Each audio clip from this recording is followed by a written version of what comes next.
Welcome to the Gita in Action podcast.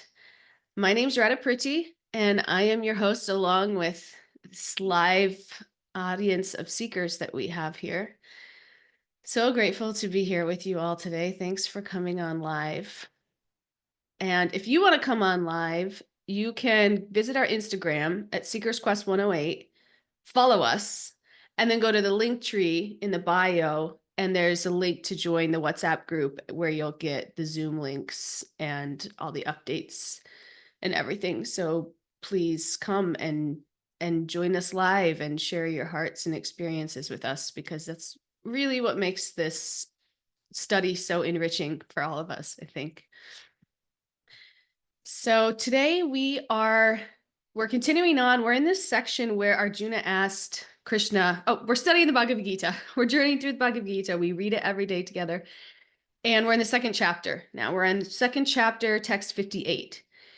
And we're in this section where Arjuna has asked Krishna the question of what are the characteristics of a perfected yogi?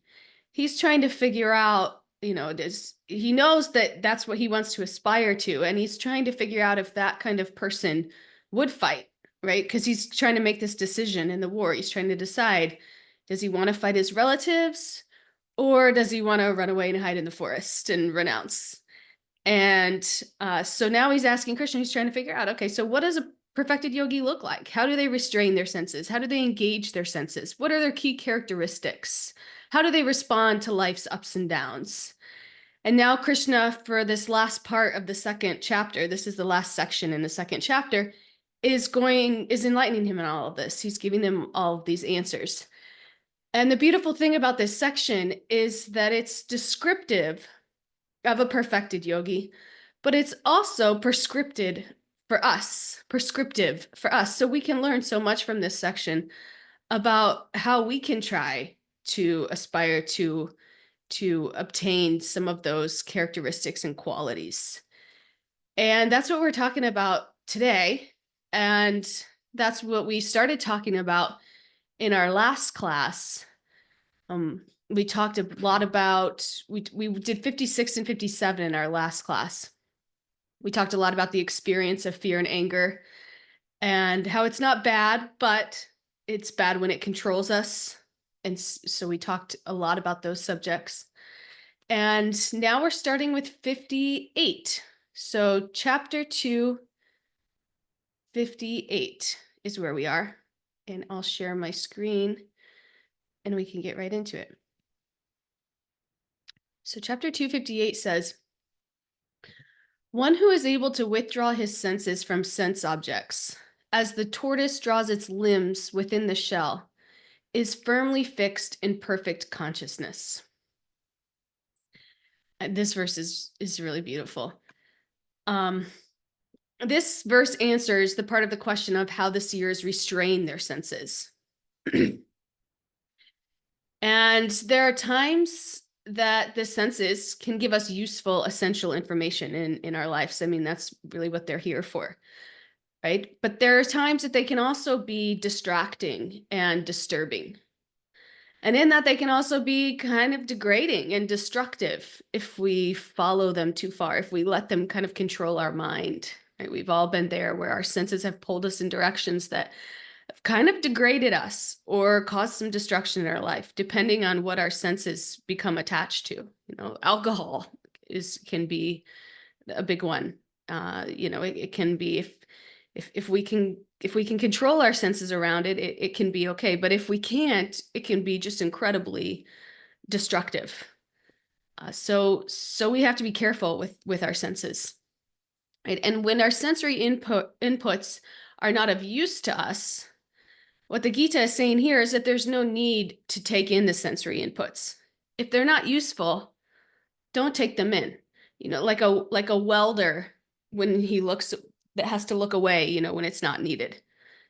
That's kind of how we have to treat our senses. We have to practice this discernment around our senses. We can't just, open up and just do what feels good, right? Or we could end up in trouble very quickly. So the Gita here, it's comparing it to a tortoise, comparing our senses to a tortoise. the limbs are needed for a tortoise, just like we need our senses. We need them. It's not like we can just cut them off. If they're never used for a tortoise, if his limbs are never used, then he's immobile. But if they're always extended, then he'll also be vulnerable. So he has to use with discretion. And that's what this analogy is here in this verse about this tortoise extending his limbs and then withdrawing them in. He has to use a large amount of discretion for that. Sometimes he deploys them, and sometimes or deploys them, that's out, and sometimes he withdraws them. Whatever is required for his functioning effectively. So this is how we have to see our senses. We have to get really mindful about where our senses are pulling our minds, because that's what happens. We have our intelligence, we have our mind, and we have our senses. And our senses can pull our mind away, even if our intelligence is trying to tell us better. Our senses can get so strong, and the Gita will warn us about that too. And we've all experienced that in some way, because we're human, we're in this human package.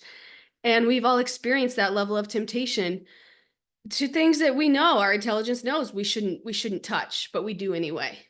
Or we shouldn't dabble in, but we do anyway, right? We test the waters. So for us, what we can do to practice this discernment is we could set up healthy boundaries in our lives for things that tempt us. And these boundaries, they need to be adapted to our cultural context and our individual weaknesses. It's so like if you're a person, I know I'm a person who struggles with sugar.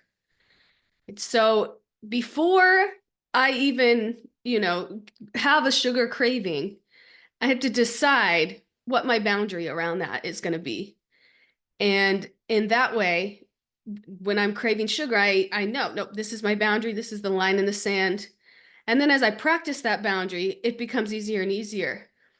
But this becomes really important. We kind of have to outsmart ourselves, understanding that the senses will pull us away. This is the way that we are designed. Some people, like an alcoholic, may put a line in the sand, like, what, I can't visit a bar because that can be triggering.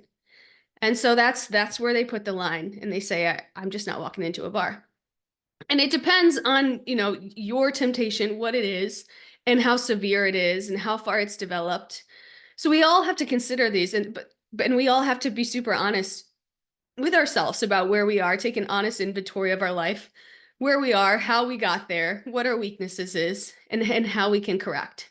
And if we try to, create a boundary and we find ourselves keep going over that boundary, then maybe we need to back the boundary up a little bit more. If an alcoholic says, okay, I won't drink, but then he's around people and people are drinking, you may have to say, okay, I can't be around anybody that drinks right now because the temptation is too strong for me. And that can be really difficult. But this is the process. This is what the Gita is telling us that we need to do in this verse. We need to introspect to understand our vulnerabilities, and we need to build the fences necessary for protecting ourselves. And then we have to inspect regularly to ensure that these fences are functional. Just like that, just like, okay, I know I have an alcohol problem. I know that or maybe you don't even feel like you have a problem yet. Maybe you just feel like it's a really big temptation and you're noticing how much you're drawn to it and how much it's consuming your mind, right? I used to, I would never ever leave a dessert on a table, but when I would drink wine, I would have no problem leaving half a glass of wine and not drinking it. It wouldn't mean anything to me. And I would justify it oh, well, that's, I don't want to waste money, but then I would do it with wine, which is actually pretty expensive. So it told me okay, I'm really attached to these sweets because I'm rationalizing it. Whereas I'm not so attached to wine because I could care less. I'm not rationalizing it. So sometimes we even have to get real with ourselves about these behaviors that we do. And this doesn't even make any sense. How am I saying this about this? But like that. And that's just my own, everybody has different ones, but the point is that we all have them and they all pull us. And the more that we can outsmart our senses, use our intelligence to outsmart our senses, the better off we'll be, both in our regular functioning life with our relationships and just even our peace of mind, but to speak of our connection with divinity. Because these are the things that keep us from our connection with divinity, right? Because as much as these things are pulling you, They're pulling you away from that authentic, true connection, right? We don't want to become masters of our senses or servants of our senses. We don't want to become servants of our senses. We want to become masters of our senses. And this is how we do it. We have to be real. It's not because, and we have to know that we all have these things. And if you think you don't, you're kidding yourself, right? Because you have a body and you have senses, so you will experience this. Maybe it's alcohol, maybe it's some kind of food, maybe it's sex, maybe it's, so many things that our senses tempt us to. And we have to be real about these things. So does anybody want to share anything about that?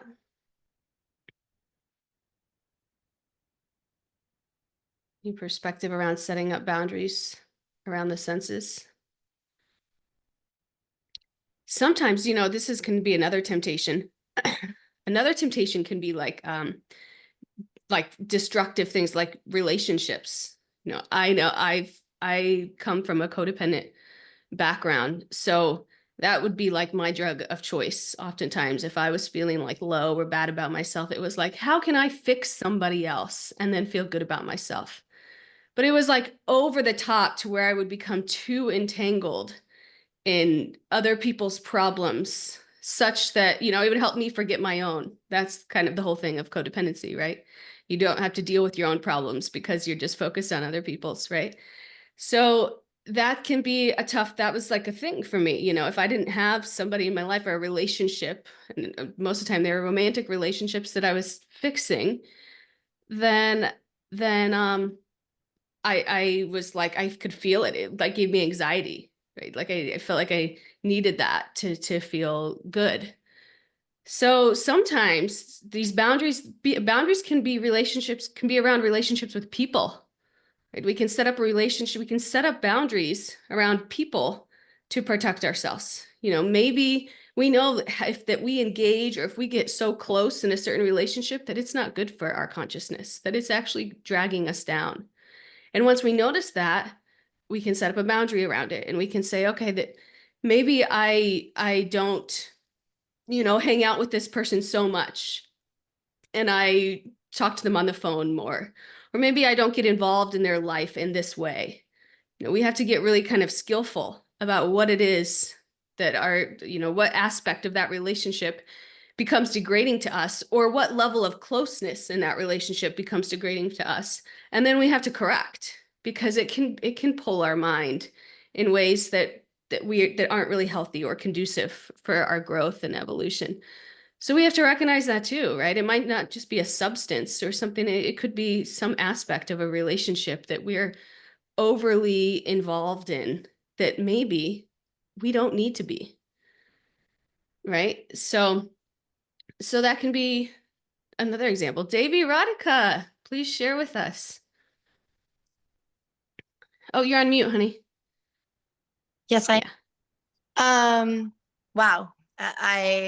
Like I said, I'm usually not able to be here, and I believe that everything happens for a reason, and this message is really a great way to recenter where I've been the last couple of weeks. I've been very depleted. I've been not not in a good space, and I'm so grateful for being able to join. Everything you said is resonating with me. I love the turtle analogy. I love, because right now I've kind of lost mastering my senses, or at least, sometimes mastering them. I feel like I've been more of a servant or a slave to them. And it's the ebb and flow, it's the ups and downs. Definitely been consumed, definitely been pulled. And I love the idea of, being reflective, that step in yoga that we take, about honest, true self-reflection, and not just with substances, which is a long history of mine, but with food, with people, all of the things that you've said, as well as my own thinking. Because when I'm not functioning from a higher level, I'm not connected as closely as I desire to be connected, not only with the divine, but with the people who help uplift me when I feel the way that I'm feeling now, or start to feel the way that I was feeling like a month ago. It pays a toll on every level of my being. And then the thinking for me clicks in.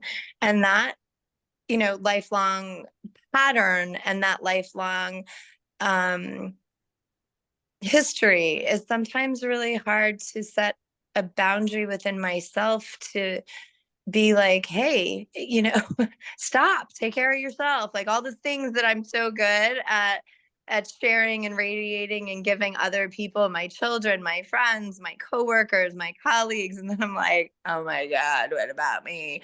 And not in a selfish way, just a way of taking a step back and being like, hey, in order to keep giving, which I love and filled me, um, that negative self-thought, when I'm not taking care of myself so that I can be the kind of person that helps other people take care of themselves, is also key, besides the food and the substance and the people. Yeah, great stuff. Thank you. Thank you so much for that beautiful, vulnerable share. Yeah, it's like we're all on this road. We are after this spiritual growth and evolution. And these are the things that pull us off and pull us off course. And if we follow them too much, we can be rolling downhill and completely get off track, right? From our direction, from our straight lane where we're trying to go. So this is what the Gita is warning us, that this is going to happen to you because you're in this vehicle. This is what you're going to encounter.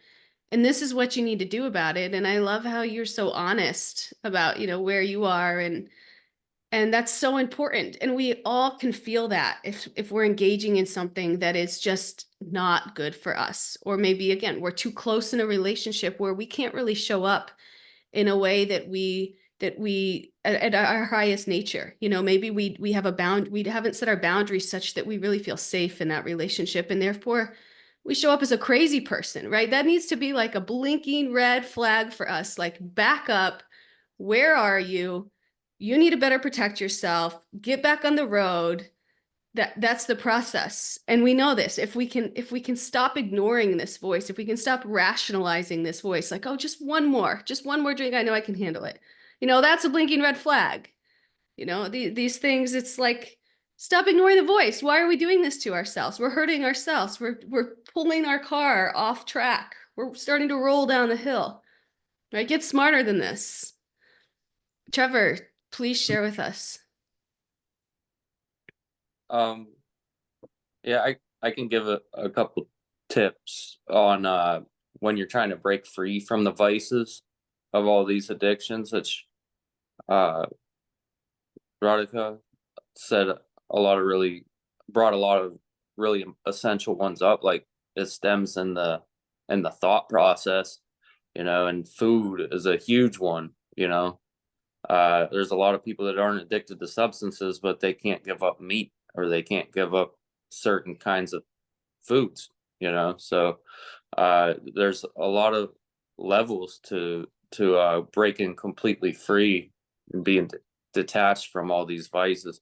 And Prabhupada would say uh, most people aren't familiar with superior energy. Whenever you're engaged in devotional service or any type of these yoga practices like Hatha yoga, japa, chanting, kirtan, these really, really strengthen your spirit, your soul, and lift you to such a high vibration where you're not even thinking of the other things when you're doing it.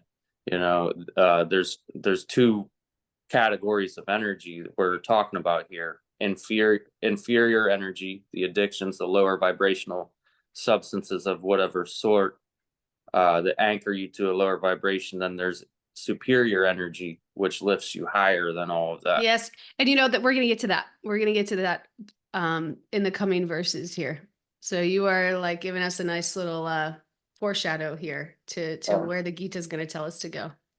Sorry about that. Yeah, no, thank you, Trevor. The chat board here, we have some good ones. Denny says, I have an addiction to TikTok videos. No lie. I had to delete it for a while.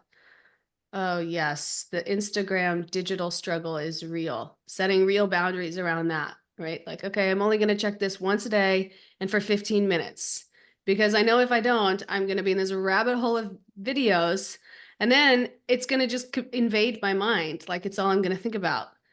So yeah, that's important. Poppy says we are surrounded by so many things that can be addictive, makes it difficult to control the senses, especially when that thing could be considered trendy in a given time and setting.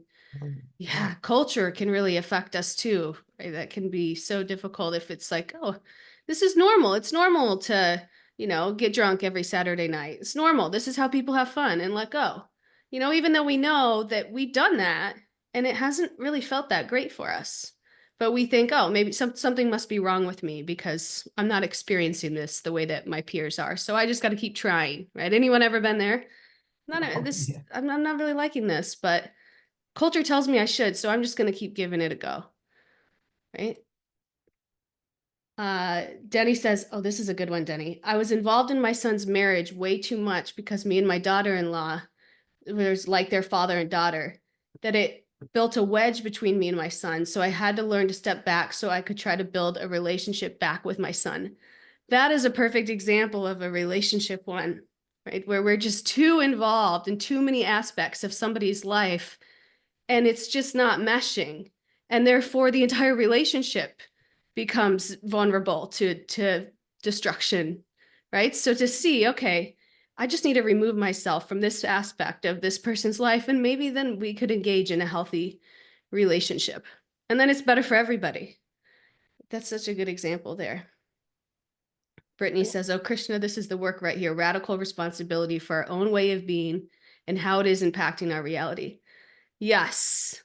If you are experiencing these temptations or these pulls or noticing when your consciousness goes negative, nothing is wrong with you. That is your vehicle giving you the flashing light to do something about it. And what you do about it determines your destiny, right? Determines how healthy your relationships are, how connected you are to divinity, and how peaceful your mind is. All of these things that we all want in life, right? What we decide to do about it. Thank you all. I That would was love to beautiful. comment. I don't Yay, know. Lisa's back. Who's excited that Lisa's back? Happy to be back. And my sister Brittany just commented, love you, Brittany, miss you already. So I was just, this is such a rich topic. And what was coming to my mind is how important self-awareness and honesty is, which you were highlighting here, and the value and the tremendous importance of community as we're in this walk where we have, and the Course in Miracles has this quote that when you were speaking just was calling to me, and it's speaking about guilt or our response to things in our life that we've done that we feel that we don't feel so good about, and yet we keep finding ourselves returning to it. And the quote says that while guilt still remains attractive, the mind will suffer and will not let go of the idea of emptiness. For guilt still calls to it, and the mind hears it and yearns for it, making itself a willing captive to its sick appeal. And it's like, when I think about the things in my life, whether it's potato chips, you know what I mean, can't buy them and keep them in the house, or trying to save people who, are walking their walk out the way that they have to. And I'm not necessary to be an instrument to save them. And it's really just a projection from my mind that I need to be saved.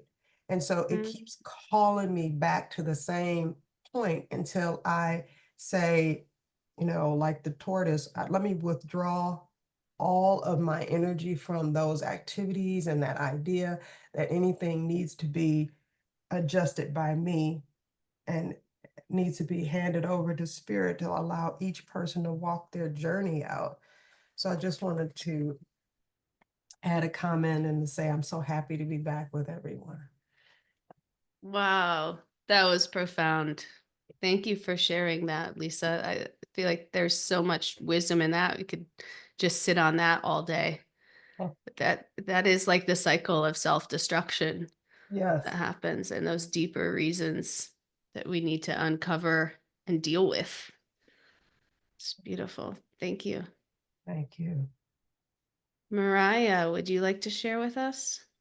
Yeah, no, the way you said that guilt is calling us back, it reminded me of a couple years ago, I was going through just so much stuff, and I did this course, and I was like working one-on-one with this lady to like kind of work through some of my stuff. And I remember I just kept having these breakdowns, and I was like talking to her, and I was like, well, what about this and this and this, and just like spewing my mind of all these things that I'm holding on to. And she was like, sounds like you're addicted to these emotions. And I was like, well, I was angry at first. I was like, what do you mean? Like, what do you mean I'm addicted to these emotions? Like, they're my emotions, you know? And I was like, oh, I'm attached to that. I'm so attached to feeling those negative, harsh, you know, sad emotions. I just keep replaying it. Like I have to fix it or do something about it. Like, you know, I'm in control of it. Like I want to have that control of it. And then I realized, like when she said that, it woke me up. Like I was like, oh yeah, let them go. Like just move forward. I don't have to fix those things that I'm feeling guilty and sad about. I can't fix them. I have to let them go, you know? And yeah, being addicted to like those emotional patterns. And that was like a huge wake up call for me. And that's what that made me think of, like that guilt keeps calling you back. So I just wanted to share that. And, Wow. and, you know, that is the only thing to do sometimes is to let it go, move forward on what you want to do, you know, give it up to God and let it work itself out over time, you know. But yeah, thank you. Wow. Thank you, Mariah. Brittany says, I'm just so inspired when people can recognize their behavior like this and be willing to take on whatever it takes to change the direction. Inevitably, that requires humility and sometimes is painful. I've noticed many people will unwittingly avoid this at all cost.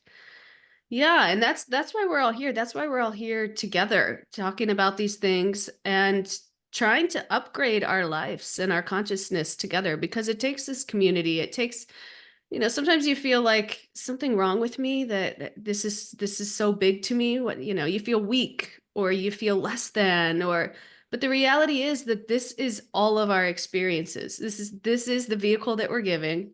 It may be different for different people. We know we may have different temptations and different drugs of choice, but we all have them. And the sooner that we can confront them and be honest about them and do something about them, the more that we can evolve and upgrade our consciousness and get out of these destructive cycles that we're talking about, that become ingrained in our consciousness such that that's how our life is playing out over and over and over again, like a broken record, right? And we have all had those things too, right? Like, okay, well, I left this situation, but now the same dynamic is happening to me. You know, at some point, it's like, okay, it's you got to look at inside, you know, you got to turn that finger around and see that it is actually a cycle and do something about it. Thank you. Thank you all for sharing. So this is good. This is good. These triggers, you know, when we see that our consciousness is going down, that we're not showing up how we want to, that we're feeling all these feels, all these feelings of guilt and shame, and something is off with the vehicle. It's the check engine light. Pull over, see what's going on, you know, recourse, and try to get back on the road. That's all we can do. But we're lucky we have these check engine lights, right? We're these little triggers in our mind that something's off. So text 59. We can go to the next one if you guys want.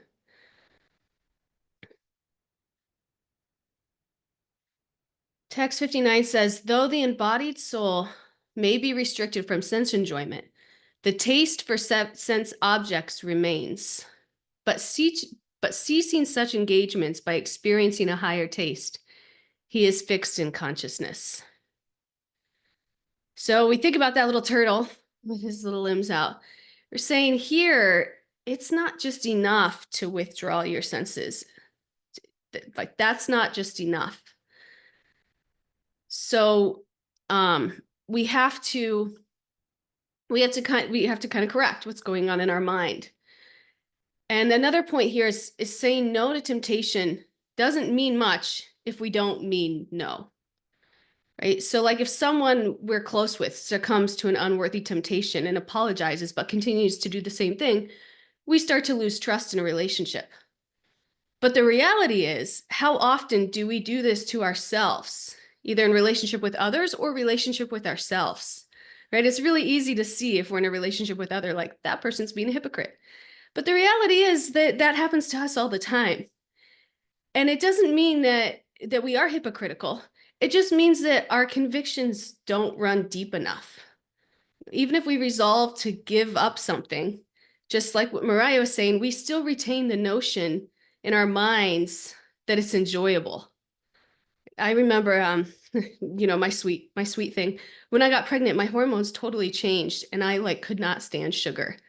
But when I was feeling down or like sad, I would eat it just because I felt like I needed it, even though I wasn't even enjoying it. That was when I was like, holy cow, this is manifested in my mind. I've like built a whole belief around this that this is something that will soothe me when I'm feeling down. And that's how these things manifest. You know, they just like we're talking this cycle. So we may feel that that we're starving, you know, as if we're deprived of something as essential as food, when we start to try to give these drugs of choice up. And they may not be drugs, right? It may be food, relationships, whatever we reach for, TikTok, to soothe, to self-soothe. We develop these attachments, these addictions in our minds. And so this is again where we have to challenge the presumption of deprivation. Are we actually deprived? Is it actually as enjoyable as it seems? What is it actually doing for us in our life? You know, is it bringing us up, or is it bringing us down? And even if it is enjoyable, is it worth it? Is it worth the price? All right. So it really comes down to our unique combination of our inner desire versus our outer extension for each circumstance. So if we have no inner desire, but we have outer extension, we have no immediate trouble. If we have both inner desire and outer extension, that's when we become quickly trapped. If we have inner desire, but no outer extension, we're going to struggle because that's not really sustainable. If we have an inner desire, but we're at least withdrawing our senses, we're going to struggle. It's only when we have no inner desire and no outer extension that we're safe. And this is where we want to get to. And this is what Trevor was alluding to in his share, is that, okay, it's one thing to pull in the senses. That's great. You know, get real with yourself. Let's create boundaries.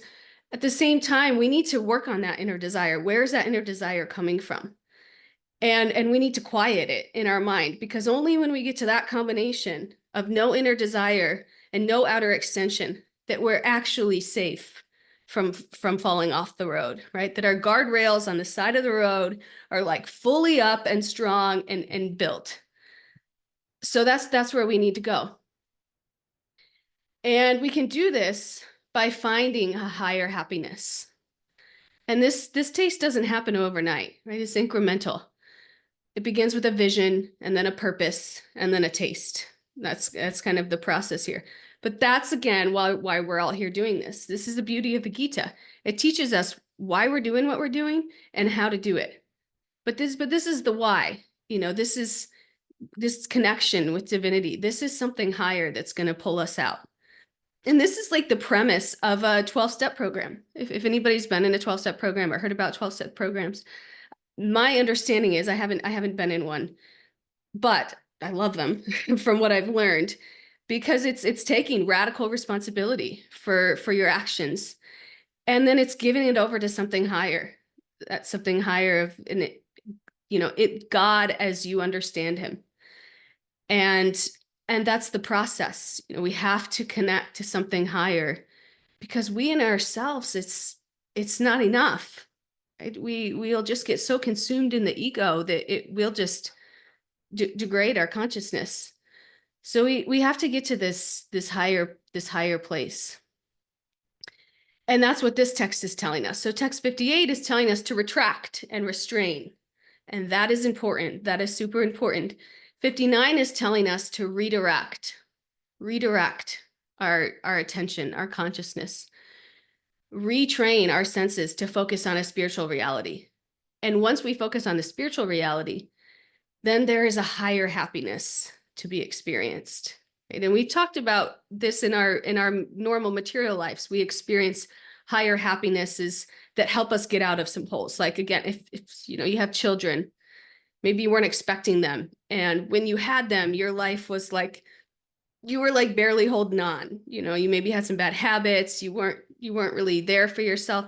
But once you had the kids, you cared so much about the kids that you had a higher purpose to focus on, and it brought you out a little bit. It made you a better person. I know that this happens to people. So this is what a higher taste is. I mean, it's a similar thing. We're getting attracted and attached to something higher, a higher purpose that just no longer serves the lower purposes. And a lot of those problems that we had that were so rooted in the ego, all about me, all about my guilt, all about my shame, it pulls us out of this. This relationship pulls us out of those things. Hey, Trevor, is your hand still up from the last time, or do you want to share again? I put it back up. Oh, great. Please don't- share with us. I didn't want to. Are you No, done? no, no. Yeah, Okay. yeah. Please share with us. All right. Good job, buddy. I just wanted to speak a little more on that. The two energies, the inferior energy that we're all kind of born and engulfed into in this age. It's hard to break out of. I just want to give some words of encouragement and some tips on how to get to that stopping point, because it's easy to say just don't do it. There's more to that process, and that's why these two passages are linked, because you got to, like Prabhupada said, he's like, a lot of people don't have hope because they're not in contact with that superior energy. They have nothing to replace the inferior energy that they're addicted to with. So the example that I gave at the retreat in West Virginia was a lot of people try to quit smoking cigarettes with vaporizers, but they end up getting addicted to both because they're both inferior energies. They're both addictive and lower vibrational. So what happened to me in my life and to my mother and others who have been inspired by the beauty of Krishna is that by engaging in devotional service and the different meditational methods, your soul gets stronger, and it's like you don't have to give things up immediately. That kind of just happens as a byproduct because you get so attracted to this higher vibration that naturally it makes you feel good as a byproduct. So also naturally you're going to want to do everything you can to withhold that at a consistency, and as a byproduct you just lose interest in other things. Like you can't have fun the way you used to. So my mom gave up drinking, in that same way I gave up drinking like over 10 years ago, because I was like, wow, I just can't have fun like I used to, and replacing it with these different higher vibrational methods of meditation make it like lose so much power over you. But in the beginning, you have to give yourself time and room to grow and allow yourself to make mistakes. Like Prabhupada said, if you find yourself falling or you fall off the track for a second, just keep chanting your way back onto it. Just don't give up on this stuff, just because you've made a mistake. Let yourself, have that mess up in the room. Give yourself room to grow. Don't beat yourself up over not being perfect. Yet embrace where you're at and keep moving forward. Yeah, that's beautiful advice, and that's all so in line. Thank you, Trevor. You're welcome. Thank you. Okay, should we move on to the next one here? If anybody wants to share at any time, please just raise your hand or just shout out. Love hearing from you all. So text 60 says, the senses are so strong and impetuous, O Arjuna, that they forcibly carry away the mind, even of a man of discrimination who is endeavoring to control them. So this is saying inner restraint is difficult. Inner desire will lead to outer indulgence. That's why we were talking about in the last verse. It's not enough just to withdraw the senses, because if the inner desire remains, it's going to get us, right? We can't just withdraw the senses and then sit. We have to work on what's really going on there. We have to do that deeper work, because it will come back, and we'll be right back on that cycle. The senses are strong and stormy. And the scriptures are constantly warning us about the strength of the senses. Right? There's so many stories, so many learned sages, philosophers, transcendentalists who try to conquer the senses, but in spite of their efforts, even of the greatest of them fall victim to material sense enjoyment due to an agitated mind. And the scriptures are littered with examples of these time after time to warn us, this very high evolved person went from this status, this super high status, to just completely falling because of this, and this is real. We see this in our day, every day today. I think, we've like 25% of people have cheated on their spouse, right? Like these things, it's real. We can act like it's not, or maybe you feel stronger than that. But again, this is part of your vehicle. This will happen to you. You will have temptations in your life that don't serve your higher nature. You just will. And so on one side, we want discipline and growth, but another part of us wants indulgence. Again, that's just a symptom of our vehicle. That's the way that we're built. The senses can be so powerful that they can drag a person down. And this is where we have this intelligence, mind, and senses all in a row. And we can have the intelligence endeavoring to restrain, but the mind can be overcome. So this text is telling us, like a warning. It's telling us to be alert. This will happen to you.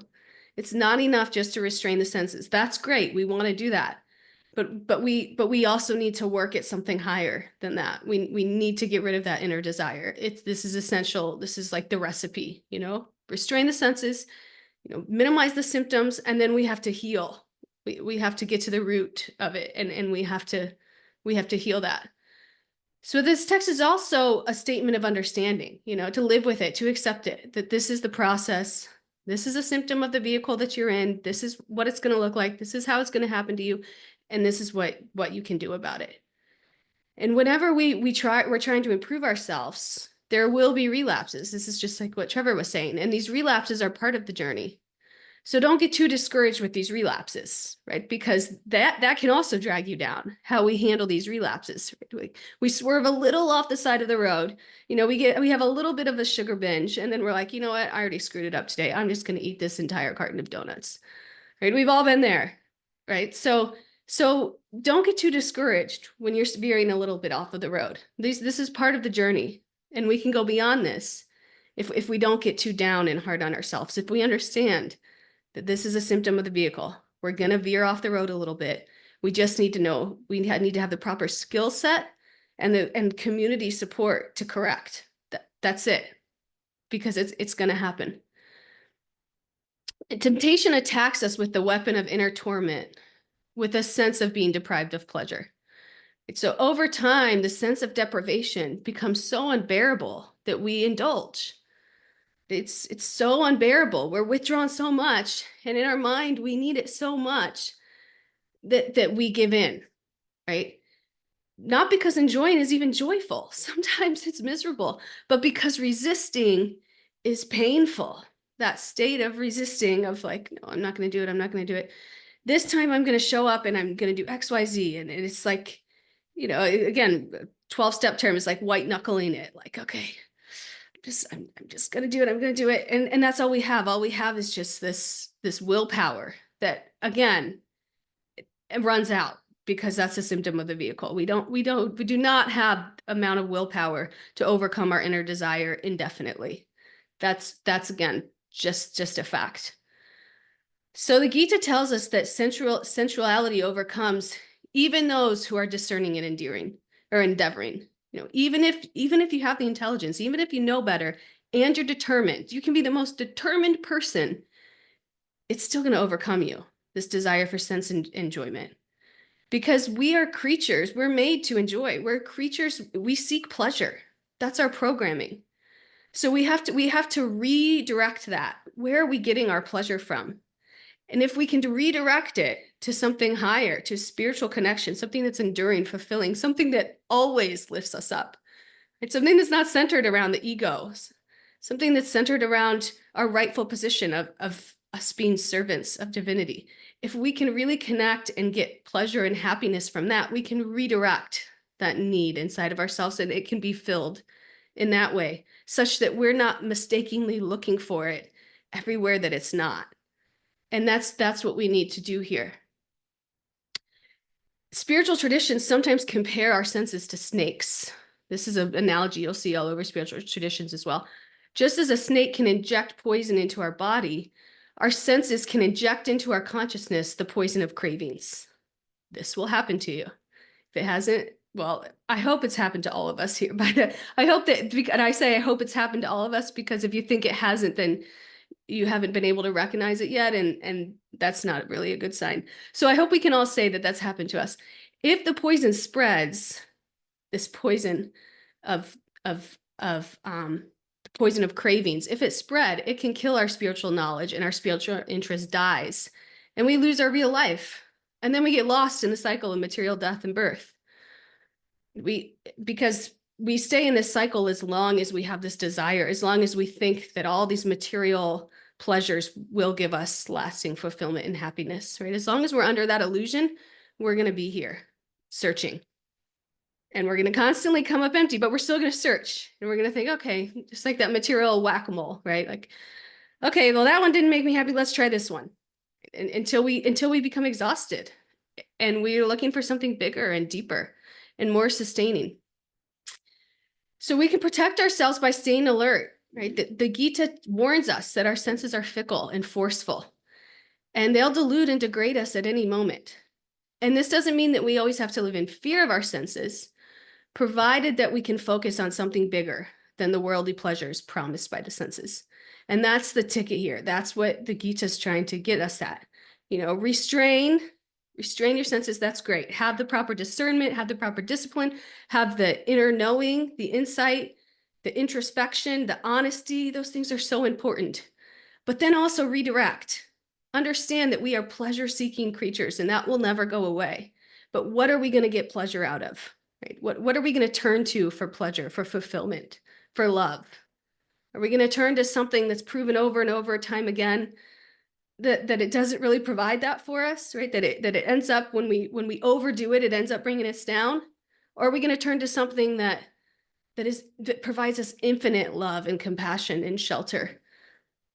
And that's the process. That's the journey. That's what we're doing here. Now, it's 8:51. Yay, Mariah, you want to share? Great. Please share, Mariah. I was just gonna say something that really helped me within this past year.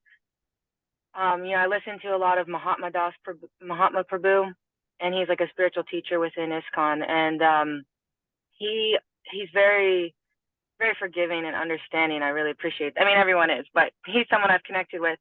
And one of his quotes was, instead of like that all or nothing thinking where you're like, oh, well, I'm just not spiritual enough, I just can't do it, I'm too tempted by my lower desires, and I fall down all the time, I keep giving in to the sweets, I keep giving in to all these things. He said, when that comes up for you, he says, don't use a fall down to quit. Use a fall down to inspire you to try harder. Use a fall, don't like beat yourself up for it. Just like, okay, this is where I'm at. And then use that to inspire you. Like, okay, then I need to engage more in my spiritual practices so I can keep reaching for that higher taste. And that really started to help me, because I kept feeling like, oh my God, I'm teetering so much. And then I started to like remember that, and I was like, okay, yeah, just stay steady with the practice, And then Krishna also provided like this Sangha and all these other things for me. So it's been really wonderful. But yeah, I just wanted to share that. Thank you. Oh, wow. Thank you. Yeah, these sanghas, our spiritual practices, that's like the maintenance, right? That's like the constant oil change where, that's the maintenance of the vehicle. But sometimes the maintenance isn't enough and we get a flat tire, and we have to use that as an opportunity to say, okay, I need a little bit more now. Like where can I put more of this into my life so that I can fix this tire and drive on. It's beautiful. Thank you. Lisa, what do you think?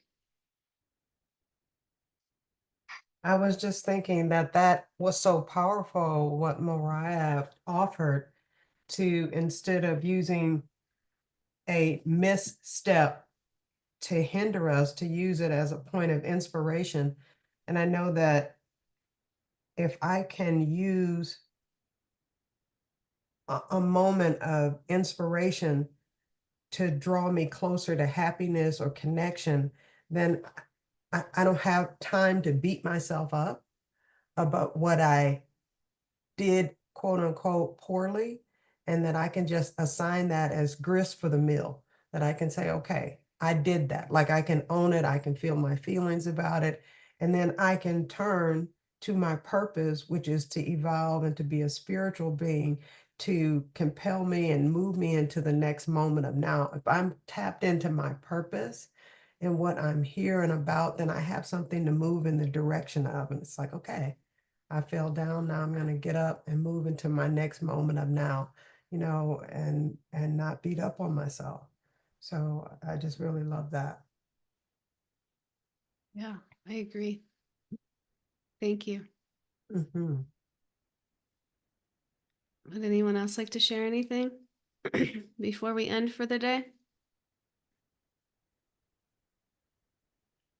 Maybe one more. Just had a Yeah. quick question. I haven't listened to all of and caught up on all of them yet, but I just had a question about what was the comment that you made when it says in text in chapter 2 and verse 53, it says, when your mind is no longer disturbed by the flowery language of the Vedas, and Yeah. when it remains fixed, like, what was the central idea that you shared around that particular verse? Yeah, in 53. So in yoga, both the mind and the intelligence are undisturbed. Samadhi is the highest state of realization. It's above the waves of material dualities. So when one is able to observe the ups and downs but rise above them, that's the path of yoga. In Samadhi, one stays completely above the dualities, enriched by one's spiritual practices. And when you say flowery languages of the Vedas, that's referring to things that are non-enduring, like and it's referring specifically to the Karmakanda section. Karmakanda, again, meaning where people are seeking material pleasures and they pray to God for those material pleasures. Okay. So the flowery languages, that's what it's referring to, that section of the Vedas that promises spiritual pleasures when you, in exchange for specific rituals or sacrifices to God. So it's saying when you can abandon that, when you can get rid of the idea that those things are what's going to make you happy, and that you can remain fixed in the in trance of self-realization, then you have attained the divine consciousness, and that being the samadhi above the material waves of happiness and distress. Does that make sense? Make total sense. Thank you. Wonderful. Nicole, please share with us. Oh, you're on mute. Oh, Hare Krishna. Hare Krishna. I just wanted to share quickly a little bit of my experience because I'm really, really enjoying this conversation. I have a long history of disordered eating. So I can like resonate so much with like the cravings and like them taking over your life a lot. And I just wanted to add that like for me, the big thing that helped me the most was like this whole theme that we've been talking about for so long, the theme of self-acceptance, like accepting ourselves where we're at, because I kept trying to set unrealistic goals for myself. And I see myself do this again and again and again in my life. But as soon as I can accept, like, okay, like this is the reality of where I am right now. And now that I am accepting that and acknowledging that, then I can make realistic goals for myself. And that's like that lesson has been so helpful for me.